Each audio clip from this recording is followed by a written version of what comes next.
मेरी चाची किसी गैर मर्द के साथ मौके पर पकड़ी गई। फिर मैं चाची को ब्लैकमेल करता। अच्छा, मैंने चाची को रंगे हाथों पकड़ा तो चाची मेरे पैरों में गिर गई। फिर मुझे कहने लगी, ये बात कभी अपने चाचू को मत बताना, जो तुम कहोगे मैं वो सब करने को तैयार हूँ। फिर मेरी चची की उम्र 35 साल के लगभग थी, लेकिन लगती वो ऐसी थी जैसे कोई 21 साल की कवारी लड़की हो। चची की मॉडर्न ड्रेसिंग देखकर मैं अक्सर दंग रह जाया करता था। एक रोज जब आधी रात को मेरी आंख खुली तो चची के कमरे में सिसकियों की आवाजें गूंज रही थी। मैं घबरा कर कमरे की जानिब दौड़ा। जब दरवाजे के सुराख से अंदर झांका तो मेरे औसानी खता हो गए। चची गैर मर्द के साथ वो सब करने में मसरूफ थी जो उसे नहीं करना चाहिए था। चची ने मुझे देखा तो शर्मिंदा हो गई और हाथ जोड़ने लगी, किसी को कुछ मत बताना। लेकिन उनकी हालत और हुस्न देखकर मैं भी खुद पर कंट्रोल ना कर सका और मैंने भी मौके का फायदा उठाकर अपने भड़कते हुए जज्बात में ठंड डालने का फैसला कर लिया। पहले मैंने उस आदमी को घर से निकाला और फिर सारी रात जी भर के चची के साथ बड़े जोर से मैं अक्सर चची की जरूरियात का सामान उनके घर पहुंचाने जाता था। चचा पहले तो हफ्ता डेढ़ के लिए ये काम के सिलसिले में बाहर जाते थे, लेकिन इस बार चचा ने मुझे अपने पास बुलाया और कहने लगे, बेटा मैं 3 महीने के लिए दुबई जा रहा हूँ। हमारी कंपनी को एक नया कॉन्ट्रैक्ट मिला है, इसी सिलसिले में मुझे वहां पर जाना है, लेकिन मैं इतने दिनों के लिए अपनी जवान बेटी और बीवी को अकेला नहीं छोड़ सकता। तुम वैसे भी मेरी बेटी के मंगेतर हो, इसलिए मैं चाहता हूँ कि तुम कुछ दिनों के लिए मेरे घर शिफ्ट हो जाओ। मेरी बीवी और बेटी का ख्याल रखो और उनकी हिफाजत करो ताकि मुझे पीछे से किसी चीज की फिक्र ना हो। मेरी बेटी तो सारा दिन यूनिवर्सिटी में होती है और शाम को ही वापस आती है। ऐसे में अगर तुम्हारी चची को किसी चीज की जरूरत हो तो वो बेचारी क्या करेगी। पहले तो मैं कुछ दिनों के लिए ही जाता था तो मुझे पीछे से इतनी फिक्र नहीं होती थी और तुम पीछे से सब कुछ संभाल लेते थे, लेकिन इस बार मैं 3 महीने के लिए जा रहा हूँ। 3 महीने के अरसा बहुत लंबा होता है। इतने अरसे के लिए जवान बीवी और बेटी को घर पर अकेले छोड़कर जाना मुझे मुनासिब नहीं लग रहा। चचा काफी परेशान लग रहे थे। मैंने चचा की परेशानी देखी तो कहा कि चचा बिल्कुल फिक्र ना करे, मैं सब कुछ संभाल लूंगा। आपकी इज्जत मेरी भी इज्जत है। मैंने दिल से ये बात कही थी कि चचा ने मेरे लिए बहुत कुछ किया था। वालिदैन के इंतकाल के बाद मेरे लिए सब कुछ वही थे, लेकिन मैं नहीं जानता था कि चचा के घर 4 रातें गुजारने के बाद मैं उनके एहसानों को अपने पैरों तले रोन दूंगा और उनकी इज्जत के साथ ही खेलने लगूंगा। चचा की मौजूदगी में ही मैंने अपना सामान उनके घर शिफ्ट किया, जबकि चची ने कहा भी था कि वो अकेले गुजारा कर सकती हैं, लेकिन चचा नहीं माने और फिर मुझे अपने घर पर छोड़कर वो 3 महीने के लिए चले गए। उनके जाने के बाद पहली रात मैंने सोचा कि मैं अपनी मंगेतर को वक्त दूंगा, उससे ढेर सारी बातें करूंगा जिससे हम एक दूसरे को बेहतर तरीके से समझ सकेंगे और मैं उससे अपने हालात से मुतल्लिक आगाह करूंगा। लेकिन मैंने देखा कि वो तो अपनी पढ़ाई में ही बहुत मसरूफ रहती थी और उसने मुझे जरा सी भी अहमियत नहीं दी थी। मुझे रात को देर से सोने की आदत थी, इसलिए मैं खामोशी से सारे घर का चक्कर लगाने लगा। चचा का घर बहुत बड़ा था और उसमें 2 पोर्शन थे। यूं ही घूमते घूमते मैं ऊपर वाले पोर्शन पर पहुंच गया जो अक्सर बंद रहता था, लेकिन ये देखकर मैं हैरान रह गया कि ऊपर वाले पोर्शन के कमरे की लाइट जल रही थी और जैसे ही मैं उस कमरे के करीब पहुंचा तो दरवाजे के करीब से मुझे अंदर का मंजर दिखाई देने लगा। मेरी चची ने ब्लैक नाइटी पहनी हुई थी, वो पूरी तरह तैयार हो रही थी। वो किसी हुस्न की मलका से कम नहीं लग रही थी। पहली बार मैंने चची को इस हालत में देखा था, लेकिन अब मुझे एहसास हो रहा था कि मेरी चची एक जवान औरत है। वो तो अपनी बेटी से भी ज्यादा जवान और हसीन लगती थी। मैंने सर से पांव तक चची को देखा तो मेरा दिल हचकोले खाने लगा, लेकिन फिर अगले ही मंजर ने मेरे होश उड़ा दिए क्योंकि चची किसी और की बाहों में थी। वो किसी और के साथ अपनी मोहब्बत का इजहार कर रही थी और उस शख्स ने चची को अपनी बाहों में जकड़कर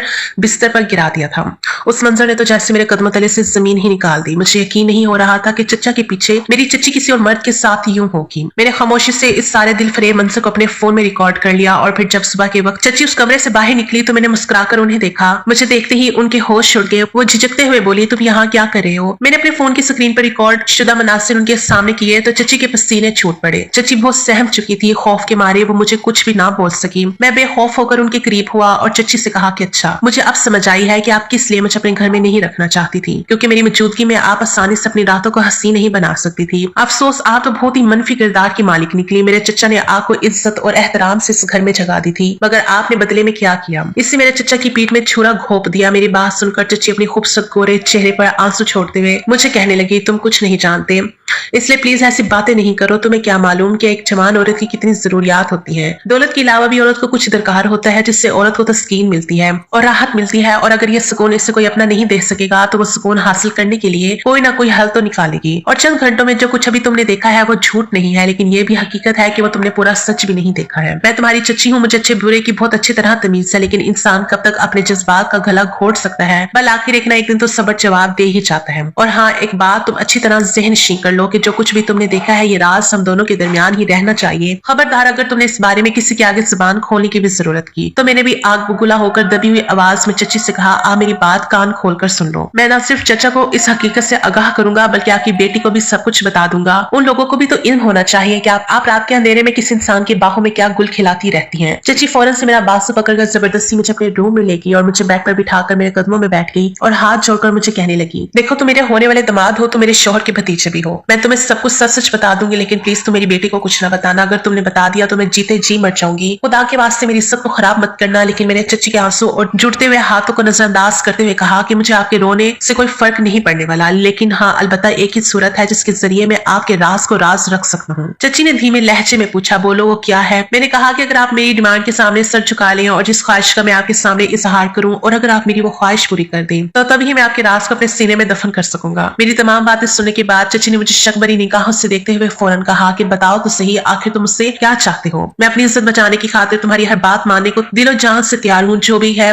आखिरकार भतीजे हो तुम मेरे शौहर के। मुझे चची की बातों पर बहुत हैरत हो रही थी। मैंने कभी भी चची को इस किस्म की औरत नहीं समझा था, लेकिन जिस चेहरा आज मैंने चची का देखा था, मेरी आंखें फटी की फटी रह गई। खैर फिर जब मैंने चची के आगे अपनी ख्वाहिश बयान की तो वह हैरत से खुले मुंह पर हाथ रखे कुछ देर फटी आंखों के साथ मुझे खामोशी से देखती रही। फिर मध्यम से आवाज में बोली, तुम ऐसी ख्वाहिश मेरे साथ कैसे कर सकते हो? मैंने चची से कहा कि मैं कुछ नहीं जानता। जब आप इतना कुछ करके हर हाथ पार कर सकती हैं तो फिर आप मुझ पर सवाल न उठाएं और मुझे भी अपनी ख्वाहिश की तस्कीन करने दें। न जाने आप कितने अरसे से इस काम में मुलविस हैं, और आपको होशियारी का आलिम भी ये है कि आज तक आपने चचा को भी इस काम की भनक तक नहीं पड़ने दी, और ना ही बेटी को। आपको तो घर में मौजूद अपनी जवान बेटी की इज्जत का भी ख्याल नहीं है। अगर वो कभी आपको गैर महरम की बाहों में देख लेती, वो क्या सोचती आपके बारे में और उसकी तरबियत पर क्या असर पड़ता? चची अपनी सफाइयां पेश करते हुए मुझे कहने लगी कि किस मजबूरी ने इन्हें लज्जत हासिल करने के लिए मजबूर किया, लेकिन मुझे उन वजाहत को सुनने और समझने में कोई दिलचस्पी नहीं थी, क्योंकि मुझे तो सिर्फ अपनी ख्वाहिश की तकमील और सिर्फ अपना मफाद देखना था। मैंने देख लिया था कि चची बहुत जवान और हुस्न की परी है। वो अपनी इस हसीन जवानी के हाथों मजबूर होकर ख्वाहिशात की तकमील के लिए अपनी जिंदगी में बहुत आगे बढ़ चुकी है, और मैं भी इस हुस्न के घाट का मीठा पानी पीना चाहता हूँ। उस रात चची ने मजबूरी की बना पर मेरी शर्त कबूल कर ली, और मैं चची की जो चीज चाहता था वो मुझे मिल गई थी।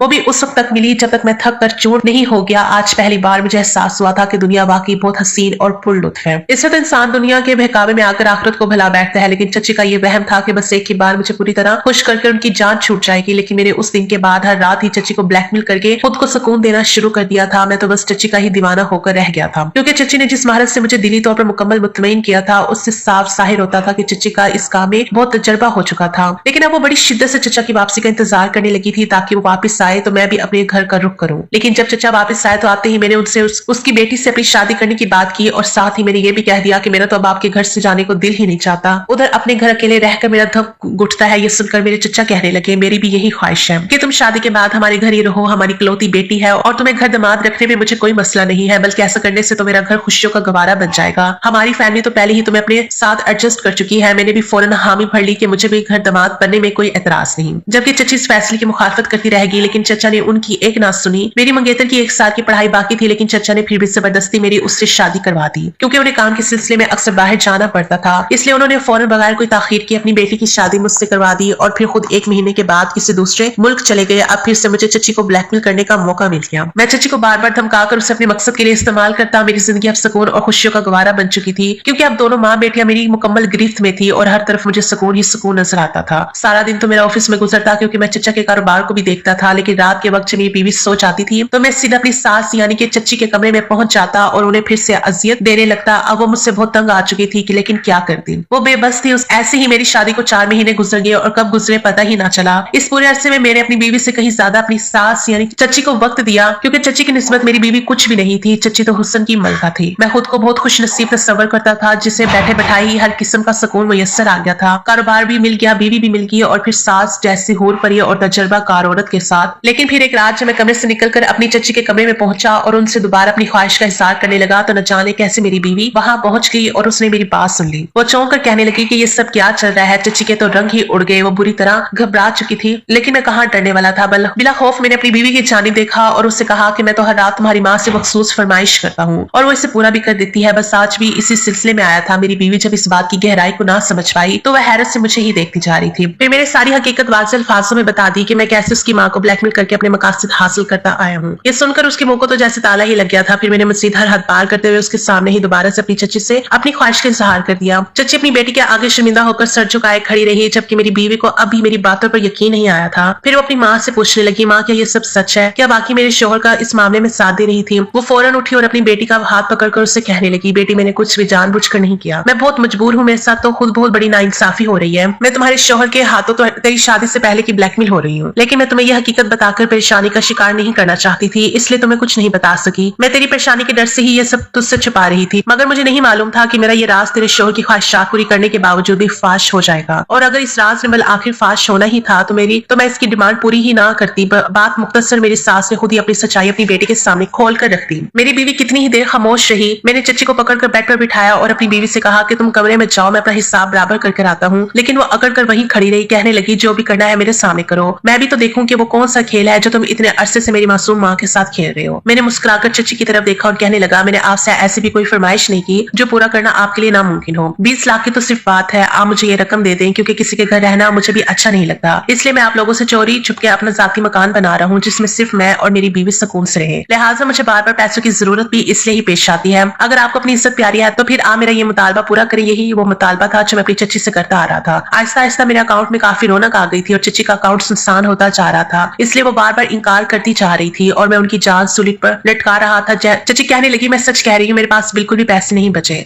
सारे पैसे मैंने अपनी इज्जत की खातिर तुम्हें दे दिए। ये कहकर वो रोने लगी। मेरी बीवी मेरे करीब आई और मेरा गिरबान पकड़कर कहने लगी, तुम्हें जरा से भी शर्म नहीं आती, तुम मेरे शौहर होकर मेरी माँ के साथ ये खेल खेल रहे हो, तुमने मेरी माँ की कमजोरी का नाजायज फायदा उठाया। अगर तुम्हें मेरी माँ का ये राज मालूम हो ही गया था तो तुम्हें उनका साथ देना चाहिए था, ना कि तुम इस तरह ब्लैकमेल करके खेल खेलते। मेरी बीवी ने एक जोरदार तमाचा मेरे मुंह पर दे मारा। मुझे यकीन नहीं आ रहा था कि मेरी इतनी इज्जत करने वाली बीवी मेरे साथ ये सलूक करेगी। उसे तो अपनी माँ को समझाना चाहिए था और सवाल पूछना चाहिए था कि उसकी माँ क्यों इतने अरसे तक इससे झूठ बोलती रही। फिर वो गुस्से से चलाते हुए मुझे कहने लगी कि तुम अपना सामान उठाओ और इस घर से दफा हो जाओ। मनहूस शक्ल लेकर मैं किसी गरीब इंसान के साथ तो गुजारा कर सकती हूँ, लेकिन एक बगैरत मर्द के साथ नहीं, जिसकी नीयत में फतूर और बेईमानी हो, जिसकी नजर मेरे माँ बाप की जमा पूंजी पर हो। फिर मेरी बीवी ने मुझे बाहर का रास्ता दिखा दिया। मेरे लिए यकीन करना मुश्किल हो रहा था कि मेरी बीवी मेरे साथ ऐसा सलूक करेगी। फिर मैं काफी देर तक बंद दरवाजे को देखता रहा। उस रात जब मैंने चच्ची को किसी नामहरम के साथ देखा था और चचा के साथ मैंने बेवफाई की वजह पूछी तो चच्ची बताने लगी कि बहुत साल पहले तेरे चचा ने मुझे किसी दूसरी औरत की मोहब्बत में गिरफ्तार होकर तलाक दे दी थी, लेकिन बेटी की वजह से बात हम दोनों ने दुनिया को नहीं बताई। लोगों के सामने तो वो खुद को मियां बीवी जाहिर करते थे, लेकिन हकीकत में उनका ताल्लुक खत्म हो चुका था। चचा ने बैरून मुल्क जाकर दूसरी शादी की और इसलिए बस वहां ही चक्कर लगाते रहते थे। फिर तनहा रह रहकर चच्ची पर भी उसकी ख्वाहिशात गालिब आ गई थी, इसलिए उसने भी अपनी ख्वाहिशात की तकमील के लिए छुपकर शादी कर ली थी। वो जवान भी थी और खूबसूरत भी, इसलिए उन्हें आसानी से दूसरा शौहर मिल गया, लेकिन अभी तक उन्होंने अपनी इस शादी को खुफिया रखा हुआ था, क्योंकि चचा चच्ची अपनी बेटी के मुस्तकबिल को बर्बाद नहीं करना चाहते थे। इन्हें इल्म था कि जब माँ बाप अलग हो जाते हैं तो बच्चों का मुस्तकबिल तबाह हो जाता है, इसलिए उन दोनों ने अपनी बेटी पर पड़ने वाले बुरे असरात से इस तलाक को खुफिया रखा। और जब चचा के बगैर चची का गुजारा मुश्किल हो गया और उदासी हद से बढ़ गई तो उन्होंने भी दूसरी शादी कर ली, लेकिन उससे भी अपनी बेटी और साहब का शौहर से खुफिया रखा, क्योंकि उन्हें डर था कि अगर वो चचा को शादी का बता देगी तो चचा उसे इस आलिशान घर से निकाल देता और वो अपनी बेटी से दूर हो जाती। ये एक माँ की अपनी बेटी से मोहब्बत ही थी जिसने से ये सब खुफिया रखने पर मजबूर कर दिया था। फिर चची छुप छुप कर ही अपने दूसरे शौहर से मुलाकातें करती थी और जब मैंने उन्हें मौका वारदात पर पकड़ लिया तो चची को ब्लैकमेल करने लगा और जहां तक मुमकिन हो सका पैसे लेता रहा, क्योंकि चचा के कारोबार से मुझे सिर्फ तनख्वाह मिलती थी। जबकि मेरे दिल में लालच आ गया था। मेरी ख्वाहिश थी कि मैं इतना अमीर हो जाऊं कि मेरी बीवी कभी भी मुझसे जुदा ना हो, लेकिन इस ख्वाहिश की तकमील के लिए मैंने जो रास्ता चुना वो गलत था। इसी वजह से मेरी बीवी ने मुझे छोड़ दिया था। उसके बाद मैंने बहुत बार अपने चचा के घर चक्कर लगाए और अपनी सास और बीवी को मनाने की कोशिश करता रहा और माजरत करता रहा, लेकिन हर बार मैं मायूस होकर ही लौटा। यहाँ तक कि मेरे चचा भी बैरून मुल्क से वापस आ चुके थे। फिर मैंने नहज शर्मिंदगी से आंसू बहाते हुए चचा के सामने अपने सारे गुनाहों का इतराफ कर लिया, क्योंकि इतने रोज रहने के बाद ही मुझे शदीद एहसास हुआ था कि मैं तो अपनी बीवी से बहुत मोहब्बत करता हूँ और उसके बगैर जिंदा रहना मेरे लिए नामुमकिन है। चचा की शादी का सुनकर चचा हकीकत में बहुत हैरान हुए थे, लेकिन फिर वो कहने लगे कि अगर मेरी साहबका बीवी ने दूसरी शादी कर ही ली है तो उसने कुछ भी गलत नहीं किया, क्योंकि इस्लाम भी उसकी इजाजत देता है और इस्लाम के आगे हम अपनी मर्जी नहीं चला सकते। गलती मेरी थी, मैंने धोखाधड़ी से काम लेते हुए उसे छोड़ा और बैरून मुल्क शादी कर ली, यहाँ तक कि उसे तलाक दे दी। लेकिन वो बेचारी इतनी लंबी जिंदगी का सफर कैसे तय करती। मगर बेटे, तुमने इसकी मजबूरियों का गलत फायदा उठाकर मुझे भी बहुत मायूस किया है, क्योंकि हमें तुझ पर बहुत मान था। फिर चचा ने खुश असलूबी से मेरी चच्ची को मेरी बीवी को समझाने की कोशिश की कि वो उसे माफ कर दे, वायदा ऐसा नहीं करेगा। गलती हर इंसान से हो जाती है। चच्ची तो अपनी बेटी का घर बचाने की खातिर मुझे माफ करने पर फौरन राजी होगी, लेकिन मेरी बीवी माफ करना तो दूर की बात, मेरी शक्ल तक नहीं देखना चाहती थी। मैं बीवी के कदमों में गिर गया और उसे कहा कि मैं ये सब हम दोनों के अच्छे मुस्तकबिल के लिए कर रहा था। मेरे इस तरह गिड़गिड़ाकर माफी मांगने से मेरी बीवी ने भी तरस खाकर मुझे माफ कर दिया और हम दोनों फिर से हंसी खुशी जिंदगी बसर करने लगे।